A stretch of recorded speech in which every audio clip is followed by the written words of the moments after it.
सबसे पहले जो एडिबल पोर्शन है वो किसी वेजिटेबल का, आप जो है वो फ्रूट खा सकते हैं जिसमें जो है वो टोमेटो आ जाता है, ठीक है। देन हम उसका ट्यूबर खाते हैं बेसिकली। तो ट्यूबर का मतलब क्या होता है, तो जो अंडरग्राउंड स्टेम है, बेसिकली पोटैटो जो है वो स्टेम है। जो हम आलू खाते हैं, ठीक है ना, अपने घर पर, वो स्टेम है, ठीक है। तो हम स्टेम को जो है वो कंज्यूम करते हैं, जिसको जो है वो पोटैटो जो है वो हम खा रहे होते हैं। तो कुछ जो है वो वेजिटेबल्स की हम स्टेम खाते हैं, कुछ का हम फ्रूट खाते हैं, कुछ की हम रूट्स खाते हैं, ठीक है। रूट में बहुत सारी जो है वो चीजें आ जाती हैं। हमारे पास स्वीट पोटैटो है, ठीक है। देन हमारे पास मूली है, देन हमारे पास गाजर है, ठीक है। इन सारी की सारी जो क्रॉप्स हैं, इनकी जो है ना वो हम रूट्स खा रहे होते हैं। अब ये प्रैक्टिकली रूट है। आप कहेंगे सर पोटैटो भी जो है वो जमीन के अंदर होता है, तो ये इन्वर्टेड स्टेम है। अंडरग्राउंड स्टेम जो भी होगी, जिस भी क्रॉप की होगी, उसको ट्यूबर कहा जाता है, उसको रूट नहीं कहा जाता, ठीक है। रूट जमीन के नीचे होती है, और वो ये जो है वो आपका होता है। अब ये जो आप चीज देख रहे हैं, ये आपको जमीन के ऊपर नजर आता है। जो भी बंदे एग्रीकल्चर से वाबस्ता हैं उनको ये पता होगा कि ये जो इसकी रूट है ये जमीन के अंदर होती है, लेकिन उसके ऊपर जो आपको ये नजर आएगा प्लांट, वो ये होता है। हम इसको जो है वो बाहर निकाल के फिर इसकी रूट खाते हैं, एंड देन इसके लीव्स को जो है वो दूसरे इस्तेमाल में लाते हैं। देन हमारे पास हम कुछ जो है वो सब्जियों के सीड्स खाते हैं, जैसे हमारे पास जो है वो मटर हो गए, ठीक है। अब इस मटर का हम छिलका तो नहीं खाते ना, जो छिलका भी खा लेते हैं, छिलका नहीं खाते, कभी भी नहीं खाएंगे, ठीक है। तो मटर का हम छिलका नहीं खाते, सिर्फ जो है वो इसके जो है वो सीड्स खाते हैं, ठीक है। कुछ ऐसी जो है वो वेजिटेबल्स है जिनके हम पॉड्स पूरे खाते हैं, ठीक है। जो फली होती है वो पूरे खा जाते हैं, जिसके अंदर हमारे पास ग्वार आ जाती है, ठीक है। उसके बाद जो है वो then there are the parts के हम जो है वो कुछ सब्जियों के लीफ भी खाते हैं, ठीक है। इसमें स्पाइनिश भी आ जाएगा, हमारे पास लेट्यूस है, ये जो पालक है, सलाद है। अब ये देखें, इनके हम पत्ते खाते हैं। तो दिस इज हाउ द ऑलरी कल्चर बिगिंस, कि भाई हम जो बात कर रहे हैं कि भाई वेजिटेबल है क्या, वेजिटेबल का मतलब ये है कि भाई किसी भी चीज का, किसी हर्बेशियस प्लांट का जो एडिबल पोर्शन है उसको हम वेजिटेबल कहते हैं। अब ये सारी ही वेजिटेबल्स हैं, लेकिन जो एडिबल पोर्शन है वो दो मुख्तलिफ वेजिटेबल्स के मुख्तलिफ हैं। हम सबके सीड्स नहीं खाते, हम सबके स्टेम्स नहीं खाते, हम सबके लीफ नहीं खा सकते। जो हमें खाने को सही लगता है, अच्छा लगता है, वो ही हम खा रहे होते हैं। सो ये जो है वो एक छोटी सी इंफॉर्मेशन है। ये भी क्वेश्चन आ सकता है कि भाई कौन कौन से क्रॉप्स के हम ट्यूबर खाते हैं, कौन से क्रॉप्स के हम रूट खाते हैं। जनरली इंटरव्यू के अंदर या किसी दूसरे जो है वो डोमेन के अंदर आपसे ये पूछा जा सकता है, ठीक है। आगे चलते हैं। अब ऑलरी कल्चर के जो हैं वो हमारे पास सब डिविजन है, ठीक है। हम वेजिटेबल की कल्टीवेशन करते तो हैं, लेकिन उसके पीछे तीन मकासद हैं जो मेन है। उसमें जो पहला मकसद है या है वो है होम एंड किचन गार्डनिंग। अब इस लफ्ज से ही जो है वो ये चीज जो है वो वाजे है कि भाई आते हैं, ठीक है। और घर में लगाने के पीछे मकसद ये होता है कि हम अपने किचन में इस्तेमाल करें, ठीक है। तो होम या फिर किचन गार्डनिंग जो है वो एक ऐसी जो है वो क्या कहते हैं तरकीब है, जिसके अंदर हम क्या करते हैं अपने होम के अंदर या गार्डन के अंदर जो है वो वेजिटेबल्स को जो है वो कल्टीवेट करते हैं। इसके पीछे जो मेन मकसद होता है वो यही होता है कि हम क्या करें, हम जो है वो अपने आप के लिए जो है वो कल्टीवेट करें, फिर उनको जो है वो किचन के लिए इस्तेमाल किया जाता है। जनरली किचन गार्डन वो जो हमारे देहाती इलाकात हैं या जो दूसरे हमारे रीजन्स हैं, वहां पर सालों से प्रैक्टिस की जाती थी, अभी तक जो है वो लोग करते हुए जो है वो आ रहे हैं, ठीक है। रूरल हाउस होल्ड्स के अंदर ये ज्यादा है, लेकिन आजकल ये शहरों के अंदर भी जो है वो परफॉर्म की जा रही है, ठीक है। हर किसी को जो है वो, अब क्योंकि टेक्निक्स चेंज हो गई हैं, लोग वर्टिकल फार्मिंग की तरफ बहुत ज्यादा जा रहे हैं, तो वो भी जो है वो इसके अंदर जो है वो हो सकता है। किचन या होम गार्डनिंग जो है वो सबसे पुराना तरीका है वेजिटेबल्स की प्रोडक्शन का। पहले जो लोग थे वो अपने लिए जो है ना वो उगाते थे, किसी को किसी के जो है ना वो सर का दर्द नहीं था। गांव देहातों में आज भी आप देखें, उनका यही होता है कि उनके घर के पीछे एक छोटी सी स्पेस होती है, वहां पर ये जो है वो सब्जियां, घास फूस वाली फसल जो है वो कल्टीवेट कर लेते हैं, and then they enjoy the luxurious. अब इसका जो सबसे जो है वो फायदा है वो यही है कि भाई आपको कम पैसों में अच्छी और फ्रेश जो है वो वेजिटेबल्स मिल सकती हैं। यानी कि इसका मतलब ये है कि आपको मार्केट में नहीं जाना, आपको ये भी नहीं सोचना पड़ेगा कि यार ये जो मैं खा रहा हूँ इसके अंदर पेस्टिसाइड तो नहीं है, जहर तो नहीं है। ठीक है, then we have other things, हमारे डाउट्स आ जाते हैं कि यार ये कल वाली तो नहीं है, बासी तो नहीं हो गई। तो होम एंड किचन गार्डनिंग जो है वो उसका मतलब ही यही है कि भाई वेजिटेबल्स की ऐसी जो है वो कल्टीवेशन जो कि घर में की जाए और घर के इस्तेमाल के लिए की जाए। ठीक है, इसमें जो टारगेट है वो ये नहीं है कि आप जो है वो बेचें। अलबत्ता अगर आपके पास बच जाती है तो आप अपने पड़ोसियों को दे सकते हैं, उनको सेल आउट भी कर सकते हैं, लेकिन इसका मेजर जो टारगेट है वो घर के लिए जो है वो कल्टीवेट करना है। तो होम मेंशन गार्डनिंग जो है वो कोई कल आपसे पूछे कि भाई किसका सब डिवीजन है, तो ये ओलैरिकल्चर का सब डिवीजन है।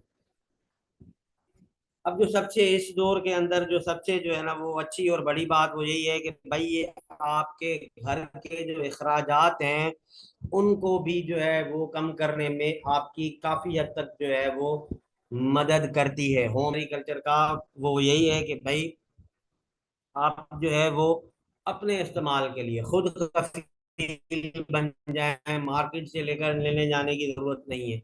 इससे ये फायदा होता है कि एक तो आपको चीज जो है जोए वो भाई। हर वक्त मुयसर होती है। मिसाल के तो जी जी। जोए भाई, आपकी आवाज में थोड़ी सी डिस्टोर्शन आ रही है, प्लीज चेक कर लीजिए। अच्छा,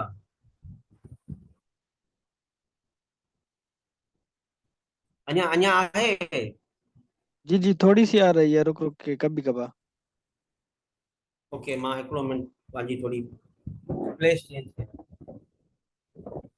गार्डनिंग का जो होम एंड किचन गार्डनिंग का हमारे पास जो सबसे बड़ा जो है वो फायदा है वो है ही ये कि भाई आपको फिर जो है ना वो मार्केट के ऊपर जो है ना वो डिपेंड नहीं करना पड़ता। ठीक है, अब जितनी भी चीजें हैं, जो भी चीजें हैं वो सारी की सारी जो है वो आपको अपने घर से मुयसर हो सकती है। मिसाल के तौर पे मार्केट में एक चीज आ रही नहीं है, कोई सब्जी है या जूस वेट करें। अब ये जो है वो अर्बन एग्रीकल्चर भी जो है वो इसी का ही कंपोनेंट है, जिसमें हम क्या कर रहे हैं कि भाई गैलरीज के अंदर घरों की छतों के ऊपर जो है वो अपने इस्तेमाल के लिए जो है जो कॉमन वेजिटेबल हैं हम उनको जो है वो कल्टीवेट कर रहे हैं, जैसे टोमेटोज हो गए, धनिया वगैरह हो गए, गार्लिक है, ऑनियंस हैं। अब उनकी प्रोडक्शन इतनी तो नहीं है, लेकिन इतनी होती है कि आप एक या दो दिन की सब्जी जो है वो उसमें से हासिल कर सकते हैं। एक बात याद रखें, होम एंड किचन गार्डनिंग के लिए स्पेस का होना बहुत जरूरी है। ठीक है, ये जो बात मैं कह रहा हूँ कि भाई रूरल हाउस होल्ड्स के अंदर ये बहुत जो है वो कामयाबी के साथ प्रैक्टिस की जाती है, उसकी वजह यही है कि वहाँ पर घर बहुत बड़े बड़े। ठीक है, पूरा का पूरा जो है वो मोहल्ला जो है वो एक ही जगह पर रह रहा होता है, उनका एक मेन गेट होता है and then they goes on.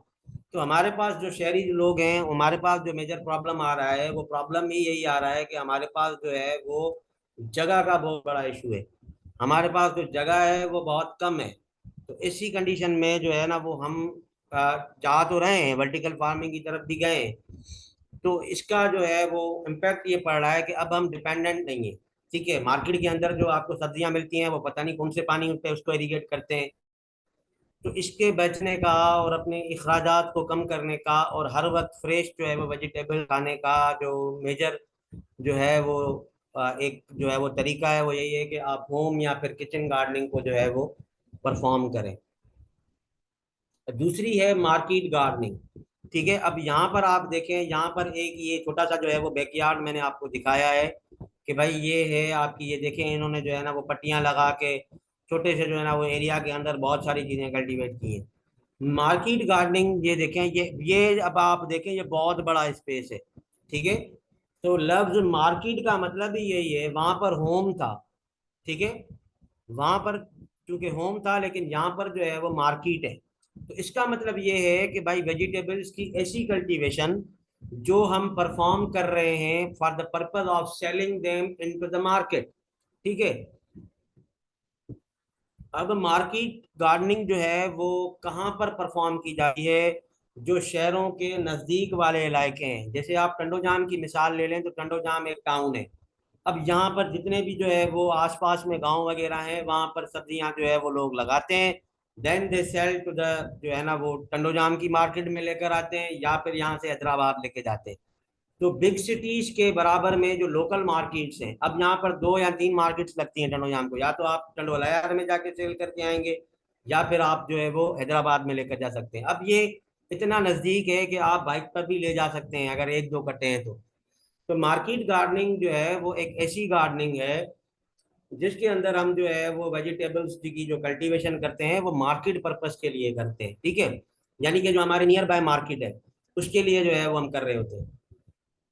अब ये फिर उन लोगों की जो है वो जरूरियात को पूरा करती है जिनके पास या तो जगह नहीं होती। अगर होम गार्डनिंग कोई नहीं कर सकता तो वो बेचारा भूखा तो नहीं मरेगा, उसको भी तो खाना खाने के लिए सब्जियां वगैरह चाहिए। तो जो होम गार्डनिंग नहीं कर पाता या जिसके पास जगह नहीं है, तो वो फिर क्या करता है, मार्केट से जाके परचेज करता है। तो ये होती है मार्केट गार्डनिंग। अब मार्केट गार्डनिंग का जो कॉन्सेप्ट है वो यही है कि जो बंदा इसको कल्टीवेट करता है उसका टारगेट घर नहीं होता। वो अपने घर के लिए तो थोड़ी बहुत सब्जी रखता है उसमें से, लेकिन उसका जो मेजर टारगेट होता है वो होता है कि भाई मैं इसको जाके मार्केट में बेच के आऊंगा।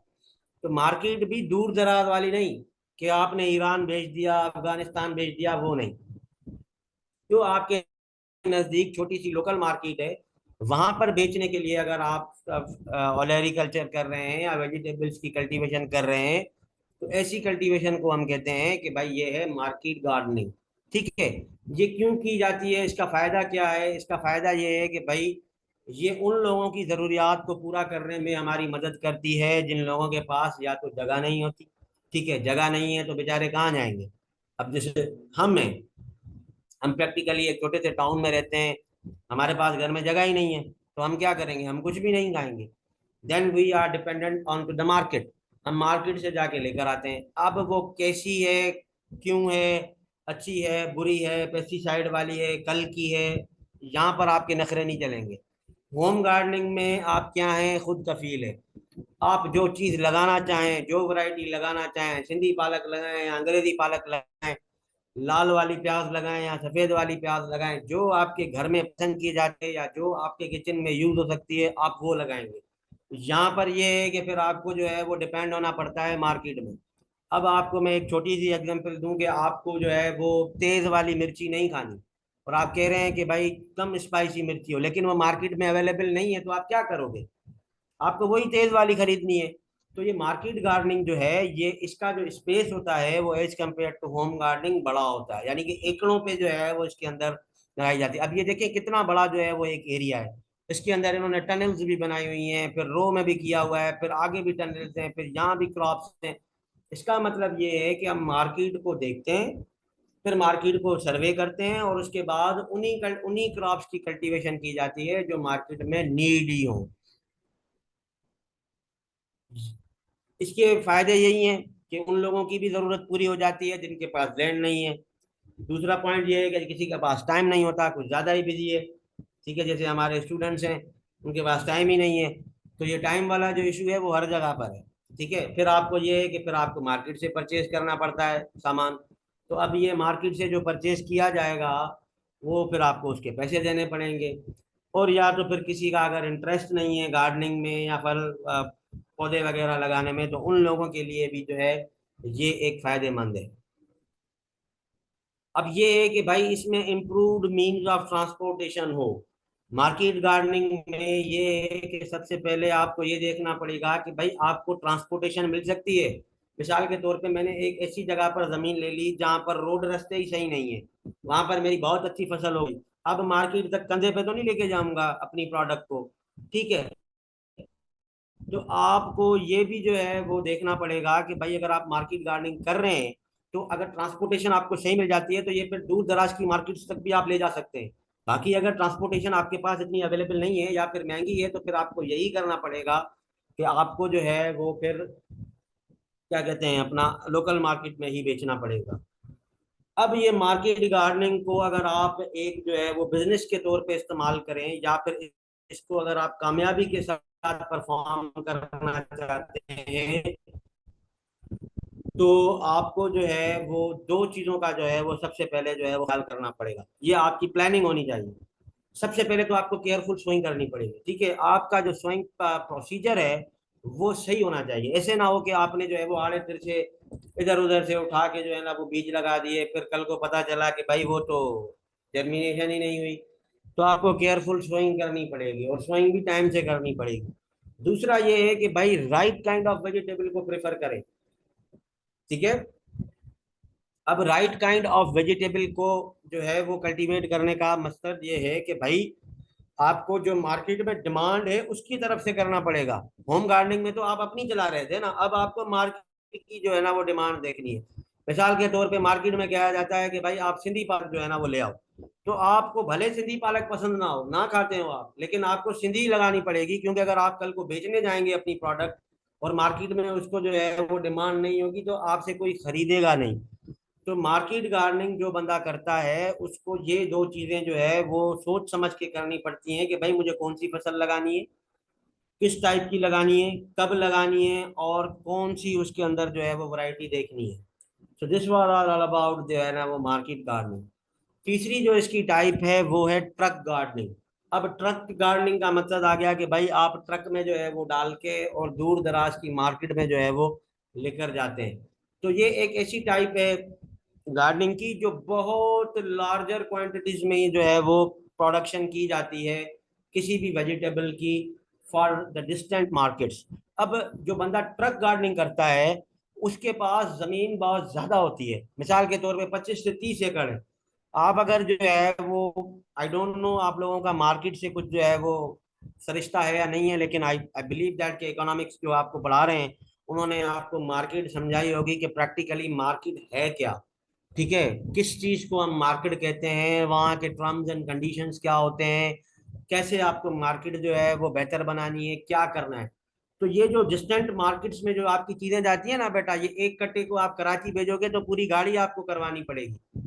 अगर उसी जगह पर आपके पास 100 कट्टे हैं और एक गाड़ी में आ जाते हैं तो किराया तो बेटा आपसे वही लेगा वो। तो ये होता है कि भाई लार्जर क्वांटिटीज में की जाती है, डिस्टेंट मार्केट्स में की जाती है। अब प्रैक्टिकली वो बंदा ट्रक गार्डनिंग करता है जिसके पास या तो बहुत ज्यादा मिकदार में जो है वो जमीन हो, या फिर उसके पास जो है वो ग्रुप फार्मिंग हो। मिसाल के तौर पे आप 5 काश्तकार हैं एक इलाके में, एक साथ ही एक गांव में रहते हैं। आप लोगों ने जो है वो एक जो है ना वो छोटी सी जो है ना वो ग्रुप बना दिया या कंपनी बना दी कि भाई हम अपनी प्रोडक्ट जो है वो फलां बंदे को देंगे, ये मार्केट में लेकर जाएगा और वहां पर जो अच्छा रेट मिलेगा वहां पर जाके सेल करके आएगा। जनरली एक बात याद रखें, जो अर्बन सिटीज हैं हमारे, वहां पर जो रेट्स होते हैं वो ज्यादा होते हैं, क्योंकि हमें तो यहाँ से नजदीकी से आ जाती है मार्केट, ठीक है। गांव गोठों में जो है वो हमारे पास कल्टीवेशन हो रही होती है सब्जियों की, तो हमारे पास बहुत आसानी से पहुंच जाती है, लेकिन कराची में अब जमीन कहाँ से आएगी, ठीक है। ऐसे ही जो हमारे दूर दराज की बहुत बड़ी मार्केट्स हैं वहां पर कहाँ से पहुंचाओगे आप। तो फिर ये होता है कि वहां पर आप रेट्स अच्छे मिलते हैं, तो ट्रक गार्डनिंग जो है वो ज्यादा जो है वो मुनाफा बख्श होती है। अब ट्रक गार्डनिंग के लिए बेसिकली कुछ मखसूस क्रॉप्स का इंतखाब किया जाता है, ठीक है, जो लेस पेरिशेबल हो, यानी कि ज्यादा देर तक चलने वाली हो, उनकी जो शेल्फ लाइफ है वो बहुत ज्यादा हो। ऐसे ना हो कि आपने एक चीज जो है वो लड़काना भेजनी है, वो रास्ते में ही खराब हो जाए, तो आपकी प्रोडक्ट तो गई, आपको ट्रांसपोर्ट के भी खर्चे जो है ना वो गले में पड़ जाएंगे। तो लेस पेरिशेबल हो, यानी कि उनमें खराब होने के जो चांसेस हैं ट्रांसपोर्टेशन के दौरान वो बहुत कम हो। तो इस ट्रक गार्डनिंग के लिए फिर ऐसी क्रॉप्स का इंतखाब किया जाता है। देखिए होम, अब ये आप इसका कॉन्सेप्ट समझें, होम गार्डनिंग आपके अपनी चॉइस के ऊपर है कि आपको क्या पसंद है, जो आपके किचन में इस्तेमाल होने वाली चीज है आप होम गार्डनिंग में कर सकते हो। मार्केट गार्डनिंग में फिर आपको ये है कि आपको मार्केट के हिसाब से कल्टीवेशन करनी है कि भाई जिसकी चीज की मार्केट में डिमांड है, जो आमतौर पर लोग यहाँ पर ज्यादा कंज्यूम करते हैं या खाते हैं वो लगाएंगे। ट्रक गार्डनिंग में फिर ये होता है कि आपको फिर कुछ लिमिटेशन ज्यादा हो जाती हैं। वो ज्यादा इसी वजह से हो जाती हैं कि फिर आपको ये सोचना पड़ता है कि यार चलो ठीक है मैं ये फसल लगा भी दूं और मैं इसको हार्वेस्ट करके जब भेजूंगा दूसरे शहर, तो ये कितने दिन तक सरवाइव कर सकती है, क्या मेरे पास ऐसी स्पेशल फैसिलिटीज हैं कि जो मैं इसको बचा सकूं। तो ये पूरा का पूरा जो है वो एक कॉन्सेप्ट है, एंड दिस द जो है वो यही आपका सब्जेक्ट है, ठीक है। हॉर्टिकल्चर का एक बहुत बड़ा डोमेन है जिसको हम कहते हैं पोस्ट हार्वेस्टिंग टेक्नोलॉजीज, उसमें ये सारी चीजें आपको देखनी पड़ती हैं। अब ये है कि भाई ट्रक गार्डनिंग आज से पहले बहुत मुश्किल थी, ठीक है, क्योंकि हमारे पास रोड रास्ते सही नहीं बने हुए थे, गाड़ियां नहीं थी, ट्रांसपोर्टेशन के हमारे पास जो है वो इतने जो है ना वो मीन्स नहीं थे। तो उस वक्त क्या होता था, उन उन टाइमों में ट्रक गार्डनिंग करना बहुत मुश्किल थी। अब क्या हो गया है कि ट्रांसपोर्टेशन की फैसिलिटीज इंप्रूव्ड हो गई हैं, रोड रास्ते बन गए हैं, हमारे पास एसी वाली गाड़ियां आ गई हैं, रेफ्रिजरेटेड जो है वो हमारे पास कंटेनर्स हैं, ठीक है, इम्प्रूव्ड कम्युनिकेशंस हैं। पहले ये होता था कि यहाँ से बंदा लेकर गया, किराया जो है वो लगा के अपनी जो है ना वो चीज जाके कराची की मंडी में बेचने लगा, तो उसको पता चला आज तो रेट ही नहीं है। अब वो बेचारा क्या करेगा, अगर वो वापस लेकर आता है तो 30 से 40 हज़ार रुपए तो उसकी गाड़ी का खर्चा आ जाएगा। लेकिन अब कम्युनिकेशन इम्प्रूव्ड हो गई है, व्हाट्सएप के ऊपर मंडियों के ग्रुप्स बने हुए हैं, मुख्तलिफ जो एक्सपोर्टर्स हैं या जो जिनको हम कहते हैं कि भाई ये जो डीलर्स हैं, कमीशन एजेंट्स जिनको कहते हैं, ठीक है, या ब्रोकर्स कहा जाता है टेक्निकल टर्म्स में, वो आपके साथ मोबाइल के ऊपर जो है वो कनेक्ट होते हैं, ठीक है, ग्रुप्स होते हैं उनके। आप इंटरनेट के ऊपर बैठ के सब कुछ देख सकते हैं कि भाई फला मार्केट में क्या रेट चल रहा है। अगर आपकी लोकल मार्केट में आपके पास जो है वो रेट कम है, तो आप अपनी जो है वो डिस्टेंट मार्केट में जाके सेव करके आएंगे। तो देखिए ये वो सारी की सारी चीजें हैं जो हमारा फार्मर नहीं कर रहा आज तक। वो बस वही लकीर का फकीर है, अल्लाह मियाँ की गाय है, उनके माँ अबाव दादाज ने जैसे एग्रीकल्चर किया था वही की जा रही थी। Then perishable crops of the market gardening, ठीक है। अब मार्केट गार्डनिंग में जो पेरिशेबल क्रॉप्स हैं, जिनको आप 2 या 3 जो है वो दिनों तक स्टोर कर सकते हैं, वो भी अब ट्रक गार्डनिंग में हमने डाल दिए कि भाई ठीक है चलो हम इनको कर लेते हैं, अगर यहाँ नहीं मिलता रेट तो वहां बेच देंगे। तो टाइप से एग्रीकल्चर के, अब सब्जियों की जहां पर भी कल्टीवेशन होगी वो इन 3 वजूहात की वजह से होती है, वरना नहीं होती। आप भले किसी से भी जो है वो कहीं से भी जाके जो है वो इन चीजों को समराइज कर लें या देख लें या सुन लें, तो आपको जब जहां पर भी आपको ये चीजें मिली, आपको यही जो है वो 3 डोमेन्स मिलेंगे कि भाई या तो हम घर के लिए लगाते हैं, या मार्केट में बेचने के लिए लगाते हैं, या फिर डिस्टेंट मार्केट्स के अंदर जो है वो बेचने के लिए जो है ना वो हम इन चीजों को जो है वो कर रहे होते हैं। Okay, so moving ahead to next topic. अब क्या है कि भाई तीसरा जो डिवीजन है हॉर्टिकल्चर का वो है फ्लोरिनमेंटल हॉर्टिकल्चर, ठीक है। पहले फ्लोरिकल्चर था, अब ऑर्नामेंटल हॉर्टिकल्चर भी जो है वो इसके अंदर जो है वो हमने जो है ना वो एडप्ट कर लिया है कि भाई ये भी इसी के ही ब्रांच है। तो flori, F for flower, F for flori, याद करने का आसान तरीका। तो फ्लोरी जो लफ्ज है वो ड्राइव हुआ है सबसे पहले फ्लोर से, ठीक है। तो फ्लोर का मतलब है फ्लावर्स, एंड कल्चर का मतलब है टू कल्टीवेट और कल्टीवेशन। तो फ्लोरिकल्चर का मतलब है कल्टीवेशन ऑफ फ्लावर्स, ठीक है। अब ये फ्लावर की कल्टीवेशन अपने घर वाली कल्टीवेशन नहीं है, जो हम घर में जो है ना वो गमले लगा देते हैं कि भाई हाँ भाई ठीक है चलो खुशबू आएगी, शाम को बैठ के चाय पियेंगे, अच्छा जो है ना वो एक माहौल होगा। ये फ्लोरिकल्चर नहीं है। फ्लोरिकल्चर जो है वो यही है कि आप फ्लावर्स की कल्टीवेशन जो है वो कमर्शियल पर्पस के लिए करें, ठीक है, उनको मार्केट में बेचने के लिए करें। तो कल्चर यानी कि cultivation and management of flowers को हम कहते हैं फ्लोरिकल्चर, ठीक है। मिसाल के तौर पे आपने गुलाब का जो है वो बाग लगाना है, तो अब गुलाब का बाग आप क्या करोगे? जाहिर सी बात है, हमें पता है कि भाई गुलाब की एक मार्केट वैल्यू है, ठीक है। वो लोगों को हार बनाने के लिए इस्तेमाल किया जाता है, ठीक है, उसकी जो पत्तियां हैं वो कब्रिस्तान में इस्तेमाल की जाती हैं, उसके बहुत सारे यूजेस हैं प्रैक्टिकली। गुलाब का फिर जो है वो पानी निकाला जाता है, उसमें से जो है वो परफ्यूम्स बनाई जाती हैं, एंड ऑन सो ऑन जो है वो बहुत सारे उनके यूजेस हैं।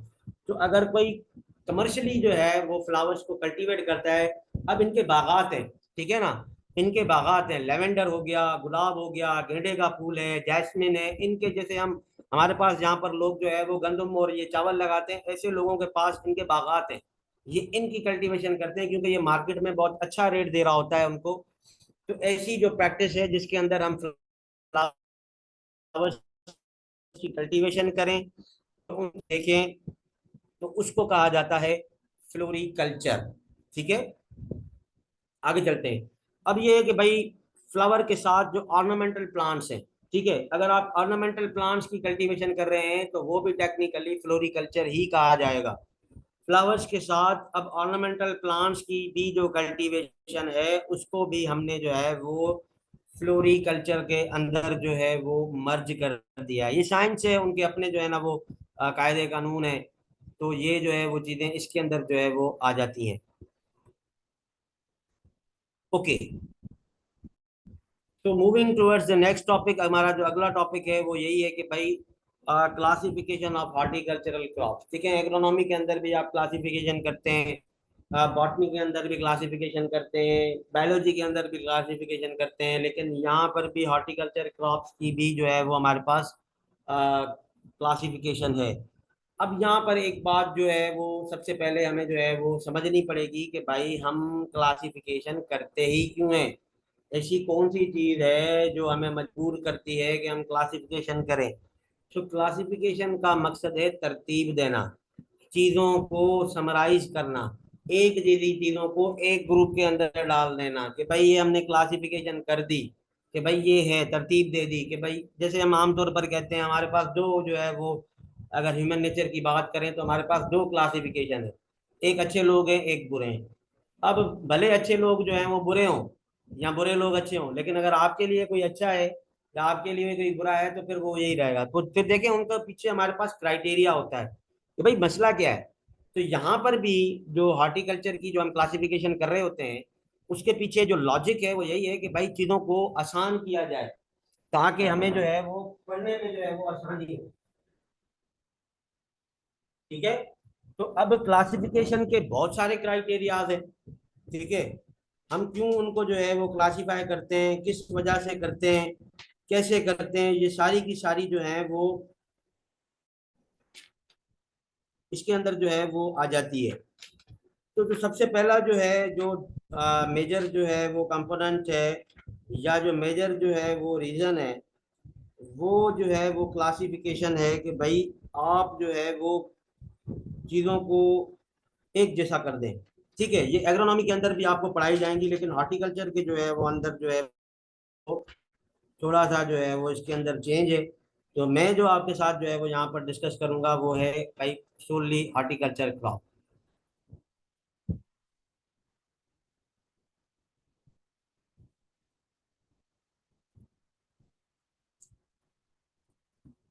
ठीक है, सो हॉर्टिकल्चर के अंदर जो स्पीशीज हैं, हॉर्टिकल्चरल स्पीशीज जो हैं उनकी जो क्लासिफिकेशन की जाती है वो की जाती है सबसे पहले ग्रोथ हैबिट के जो है ना वो बेसिस पर, कि भाई किस चीज इनका ग्रोथ हैबिट क्या है। हैबिट का मतलब है आदत, आदत कैसी है। ठीक है, तो यहाँ पर मैं आपको एक बात बताना चाहूंगा कि भाई हर जो है ना वो प्लांट की एक अपनी ग्रोथ हैबिट है। ठीक है, आप उसको चेंज नहीं कर सकते, अगर आप उसको चेंज करेंगे तो आपको फिर जो है वो बहुत सारी चीजें जो है ना वो उसके अंदर जो है ना वो करनी पड़ेगी। तो सबसे पहली जो चीज है वो यही है कि भाई ग्रोथ हैबिट क्या है। ठीक है, अगर हम हॉर्टिकल्चर के जो है वो टर्मिनोलॉजी में ग्रोथ हैबिट की बात करें तो इसका मतलब ये होता है कि भाई growth habit refers to the plants growth and development, यानी कि किस डायरेक्शन में, किस तरीके से, किस वे में कोई भी जो है वो हॉर्टिकल्चरल स्पीशी जो है वो कैसे ग्रो करती है, उसकी डेवलपमेंट कैसे होती है। ठीक है, या अगर किसी हम इसको और जो है वो सिंप्लीफाई करें तो भाई क्या चेंजेस आते हैं किसी प्लांट की हाइट में। कुछ जो है वो स्पीशीज ऐसी हैं जिनका कद बहुत छोटा ही होता है, उसको आप कुछ भी कर लें वो दरख्त उतना ही रहेगा, उससे ज्यादा बढ़ेगा ही नहीं। उनके शेप में क्या फर्क आता है और कौन कौन सी जो है वो उसकी जो है वो ग्रोथ के जो फेजेस हैं या टाइप्स हैं वो उसके जो है वो अंडर पास जो है वो जा रहा होता है। तो ग्रोथ हैबिटेट की जो है वो बुनियाद पर जो हॉर्टिकल्चरल क्रॉप्स हैं हमारे, उनको हमने जो है ना वो 5 डोमेन्स के अंदर जो है वो क्लासिफाई किया है। सबसे पहले आती हैं हमारे पास हर्ब्स। ठीक है, फिर आते हैं हमारे पास shrubs, then we have trees, then we have creepers and then climbers। तो याद रखें हॉर्टिकल्चर के जितने भी क्रॉप्स हैं हमारे पास, हॉर्टिकल्चर के बेसिस पे हमने उन सब को 5 कैटेगरीज में डिवाइड किया है depending upon their growth habit. ठीक है, उनके ग्रोथ हैबिट की बुनियाद पर हमने उनको 5 जो है ना वो ग्रुप्स में जो है वो क्लासिफाई किया है। पहला ग्रुप है हर्ब्स, दूसरा ग्रुप है शर्ब्स, तीसरा ग्रुप है ट्रीज, चौथा है क्रीपर्स एंड देन क्लाइंबर्स। अब सुनने में तो ये कॉमन से टर्म है, 5वीं क्लास से पढ़ते हुए आ रहे हैं herb shrubs and tree, herb shrubs and tree, लेकिन अगर मैं प्रैक्टिकली आपसे पूछूंगा तो आपको ये जो है ना वो आप उनको प्रॉपरली डिफाइन नहीं कर पाएंगे। मैं भी कोई कर सकता हूँ, आई एम नॉट सेइंग कि किसी को भी नहीं पता, लेकिन हम टेक्निकली कभी कभार खूब जो है ना वो स्टक हो जाते हैं। तो वो अब 5वीं 6ठी 8वीं क्लास की जो साइंस थी वो अब यहाँ पर नहीं है। यहाँ पर जो है वो एक दूसरी जो है वो बात जो है वो हमने जो है ना वो मद्देनजर रखनी है कि भाई क्या होता है। Okay, moving ahead. तो सबसे पहली जो है वो है हर्ब्स। ठीक है, हर्ब्स क्या है? हर्ब्स हम हमारे लिए जो है ना वो हर्ब्स का मतलब है जड़ी बूटियां। ठीक है भाई, हर्बल है। ठीक है, हर्बल है ये। अब भाई जड़ी बूटियां क्या हैं? भाई जड़ी बूटियां वो हैं जिनकी जो है ना वो जड़ है बस। ठीक है, जड़ है और थोड़ा सा जो है वो क्रॉप का है। भाई ये कहाँ लगती हैं? भाई ये लगती हैं पहाड़ों के ऊपर। होगा भाई। ये जो आजकल जो है वो मार्केट के अंदर जो लोगों ने अपने जो है ना वो चूरन बेचना शुरू कर दिए हैं, तो उनके हिसाब से हर्ब्स का मतलब है जड़ी बूटी। अब टेक्निकली अगर हम हॉर्टिकल्चर के पर्सपेक्टिव से अगर हम इसमें बात करें तो हर्ब्स क्या होती है? पहली बात, herbs are the short size plants. याद रखें, हर्ब्स का जो साइज है वो शॉर्ट है। शॉर्ट का मतलब है छोटा। ठीक है, दरमियाना की बात नहीं हो रही, छोटे का मतलब है छोटा। तो हर्ब्स जो है वो प्रैक्टिकली क्या है? शॉर्ट साइज प्लांट है। ठीक है, जिनके पास क्या होता है? सॉफ्ट ग्रीन स्टेम्स होती हैं। ठीक है, उनके जो तने होते हैं या उनके जो स्टेम्स होते हैं वो एक तो सॉफ्ट होते हैं, पहली बात। दूसरी बात, वो ग्रीन होते हैं। ठीक है, और हर्ब्स के अंदर कोई भी वुडी टिश्यू नहीं होता। अब देखिए कहाँ रही वो जड़ी बूटी वाली डेफिनेशन और कहाँ रही ये टेक्निकल डेफिनेशन। यहाँ पर आके जो है ना वो हम लोग फंस जाते हैं, क्योंकि हमें बचपन से टीचरों का जो काम है वो यही है कि भाई स्कूल में बस कॉपी फेयर करवानी है और बच्चे को जो आराम से याद हो जाए वो यार। ठीक है, टेक्निकल इसकी डेफिनेशन यही है कि भाई हर्ब्स उन जो है ना वो क्रॉप स्पीशीज को या प्लांट्स को हर्ब्स कहा जाता है सबसे पहले जिनका साइज छोटा हो, और उसके बाद उनके जो तने या स्टेम्स हो वो ग्रीन हो, सॉफ्ट हो एंड डेलिकेट हो। डेलिकेट का मतलब ये है कि ज्यादा चौड़े ना हो, और उनके अंदर कोई भी वुडी टिश्यू नहीं होता, यानी कि लकड़ी का जर्रा नहीं होता, वुड उनके अंदर बनता ही नहीं है। ऐसी क्रॉप्स को या ऐसी स्पीशीज को हम कहते हैं हर्ब्स। ठीक है, आमतौर पर अगर देखा जाए तो हर्ब्स जो हैं वो एक से दो सीजन्स के अंदर अपना लाइफ साइकिल पूरा करके डाई ऑफ हो जाती है। ठीक है, ये यानी कि इनकी जो जिंदगी है या इनका जो लाइफ स्पैन है वो 1 या 2 सालों के दरमियान जो है वो पूरा हो जाता है। इनको अगर देखा जाए तो जनरली इनके जो है वो बहुत कम ब्रांचेस होती हैं, और वो ब्रांचेस भी जो हैं वो हरी भरी होंगी। ठीक है, ऐसे नहीं है कि ब्राउन कलर की स्टेम तो इनके पास जो है ना वो क्या कहते हैं ग्रीन है तो इनकी ब्रांचेस जो है वो ब्राउन हो। ठीक है, ऐसे नहीं होता। इनके पास बहुत कम ब्रांचेस होती हैं या फिर कंप्लीटली जो है वो ब्रांच लेस होते हैं। ठीक है, तो ऐसे क्रॉप्स को हम कहते हैं कि हर्ब्स है। अब टोमेटो, ठीक है, ये रहा टोमेटो। अब ये देखें टोमेटो का अगर आप पौधा देखें तो ये इसका स्टेम है, जहां पर मैंने अपने माउस का कर्सर रखा हुआ है ये इसका स्टेम है। अब यहाँ पर आप देख सकते हैं ये हरा है। फिर देखें इसकी जो ब्रांचेस तो हैं लेकिन ये फ्लशी सा सॉफ्ट सा जो है वो इसका स्टेम होता है। उसके बाद आपकी वीट आ जाती है। ठीक है, वीट का भी अगर आप स्टेम देखें तो ये कोई इतना हार्ड नहीं होता। देन वी हैव पेडी आ जाती है हमारे पास, ये चावल जो है। देन वी हैव ग्रासेस जिसमें हमारे पास लूसन आ जाता है, बरसीम है and other grasses, and then we have bananas also. ठीक है, बनानास को भी आम तौर पर जो है वो हर्ब ही काउंट किया जाता है कहीं कहीं पर। ठीक है, क्योंकि बनाना का कोई जो है ना वो हार्ड स्टेम नहीं होता। उसका जो स्टॉक है वो, यानी कि जिसको हम स्टेम कहते हैं, वो मजबूत होता है, मोटा जरूर होता है, लेकिन उसके अंदर भी कोई विडू टिश्यू आपको नहीं मिलता। वो ग्रीन ही रहता है थ्रू आउट द लाइफ, उसकी जो है वो ग्रीनिश ही जो है ना वो होती है। Don't know how much time is left. Okay, अभी है। तो ये जो है वो टाइप्स हैं आपके हर्ब्स की। आगे चलते हैं, then we have the shrubs.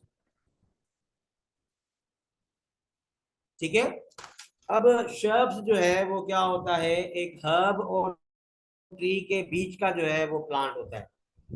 ठीक है, हर्ब्स जो है वो छोटे होते हैं, ट्रीज बड़े होते हैं, श्रब जो है वो उनके बीच में होता है। ठीक है, अब इनके अंदर क्या होता है? एक तो इनका साइज मीडियम साइज है, वो छोटे थे, शॉर्ट साइज थे, ये मीडियम साइज हैं। इनके अंदर वुड होता है, थोड़े बहुत जो है वो इनके अंदर जो वुडी टिश्यूज पाए जाते हैं, और इनका जो स्टेम का कलर है वो ब्राउनिश होता है, ठीक है। और ये ट्री से छोटे होते हैं, हर्ब से बड़े होते हैं। अब इनके अंदर अगर आप इनके फीचर्स की बात करें, तो सबसे पहले जो फीचर है वो ये है कि भाई ये बुशी होते हैं। बुशी का मतलब ये होता है कि इनके अंदर कांटे हो सकते हैं, ठीक है। ये बुशी स्टेम होता है इनका, इनके अंदर जो है ना वो कांटे हो सकते हैं। Hard and woody stems many branches, इनके अंदर जो ब्रांचेस होती हैं वो ज्यादा होती हैं। उनका जो स्टेम होता है वो हार्ड एंड वुडी होता है, ठीक है। अगर आपने फ्लावर्स का जो है वो देखा हो, अगर आपने गुलाब का फूल देखा है, तो उसका जो स्टेम होता है वो ब्राउन कलर होता है, ठीक है। ठीक है। अलबत्ता ये बात हम कह रहे हैं कि भाई इनके स्टेम्स हार्ड होते हैं, लेकिन फिर भी ये क्या होते हैं, फ्लेक्सिबल होते हैं, लेकिन फ्रेजाइल नहीं होते, ठीक है। फ्रेजाइल का मतलब ये होता है कि टूटते नहीं है, ठीक है। ये जो है वो इनकी श्रब्स की जो है वो टेक्निकल डेफिशिएंसी है। अब क्या होता है कि भाई इनका जो लाइफ स्पैन है वो डिपेंड करता है इनकी स्पीशीज के ऊपर। कुछ फूल ऐसे होते हैं जो 2 महीने भी नहीं चलते हमारे पास, फिर वो घर वाले कहते हैं पता नहीं कहाँ से गमला लेकर आए थे, ये हो गया वो हो गया, इतना सा था, ये हो गया। भाई हर किसी की अपनी लाइफ स्पैन है।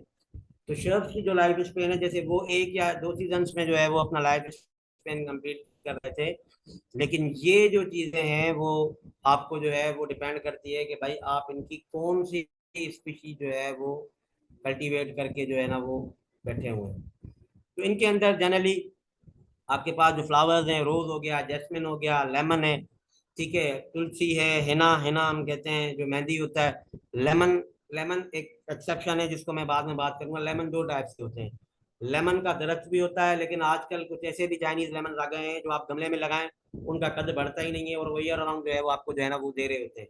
तो ये वो वाला लेमन है, वो हमारे वाला लेमन नहीं, जो हम जो है ना वो बागों में आप लगे हुए देखते हैं। आप कहें कि सर आप तो ये क्या कह रहे हैं, उसकी तो इतनी बड़ा मोटा जो है वो स्टेम होता है, इतनी उसकी जो है ना वो ब्रांचेज होती हैं। तो ये वो वाला लेमन नहीं है जनरली, लेकिन ये है कि ये जो हम पॉट कल्चर में लेमन यूज करते हैं, वो वाला जो है वो लेमन है।